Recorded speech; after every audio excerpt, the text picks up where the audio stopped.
Hi there. I'd like to talk to you about a very important topic today. Cortisol. Cortisol is a hormone.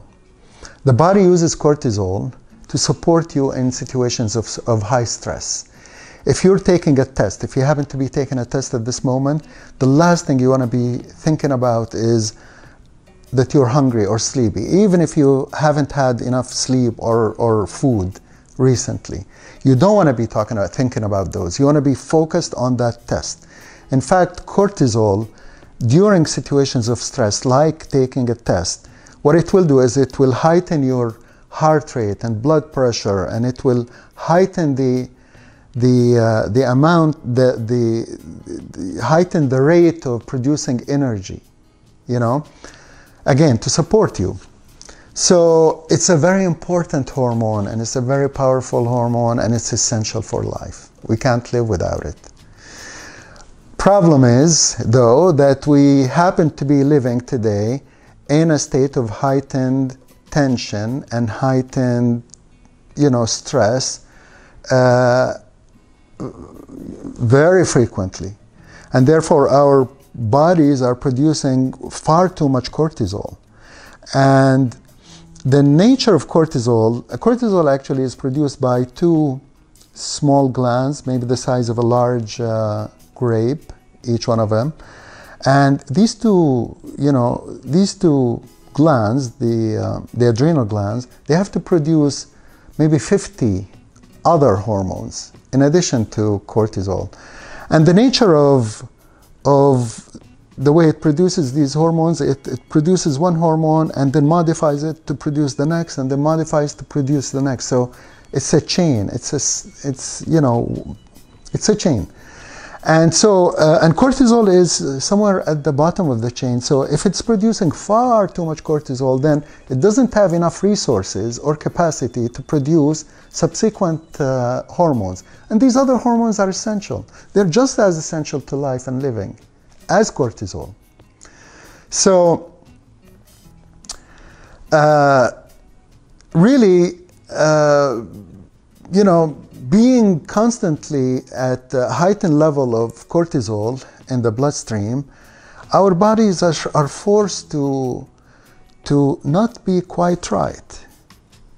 Our bodies, it's difficult for us to retain our muscle mass. That's one of the functions of cortisol. It breaks down muscles. It's difficult for us to lose the fat around the waist, around the midsection. That's a function of cortisol. It forces the body to store fat, So we frequently, what we do to address the symptoms of high cortisol, is by going on diets, reduce our food intake, which, what is that going to do? It's going to be another stress on our bodies, and it's going to have our body produce more cortisol. And that cortisol is going to force us to, store fat. So we're in a vicious cycle. Yeah? Look at another thing, sleep. If your cortisol is high, you're not going to be able to have good sleep. Okay? And if you don't have enough sleep, that's a stress, and that causes production of cortisol. Another vicious cycle. So we need to recognize the place of cortisol in our body and the function of cortisol and what it does, what it forces our body to behave like. And we need to understand these vicious cycles and break them in order to retain a level of cortisol that is normal, that is healthy. Yes?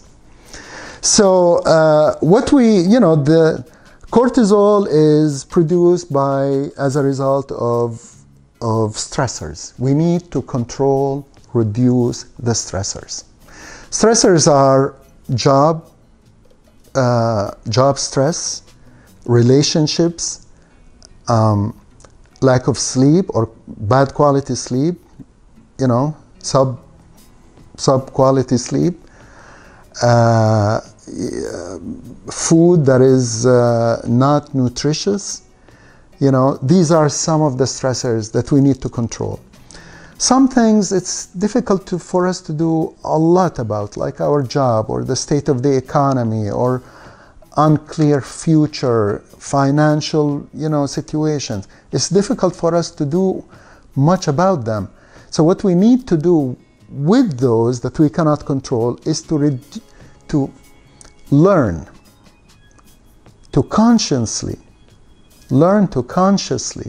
reduce their impact on our psychology. That is important.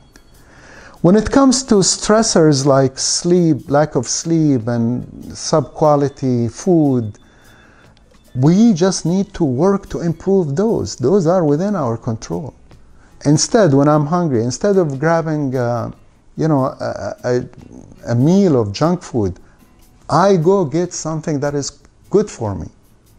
Okay? And I get it on time. I do not delay meals indefinitely, because that's another source of stress.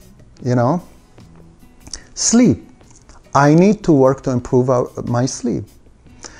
I will be talking about how to improve sleep in another video, hopefully soon.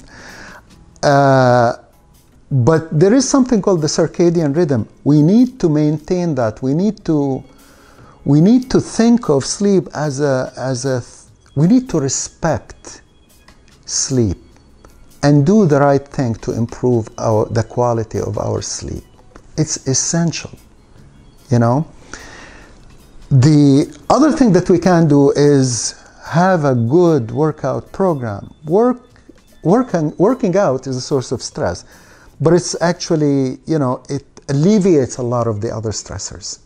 Okay? So we need to sleep well, we need to eat well, we need to work out, and we need to not allow sources of stress that we cannot control to impact our psychology. That's how to do it. That's how you break the chain. That's how you go back to a normal, healthy level of cortisol that is good for you and doesn't cause your body to go in the wrong direction. Thank you for listening. I hope you enjoyed the video, and I will see you next time. Have a great day.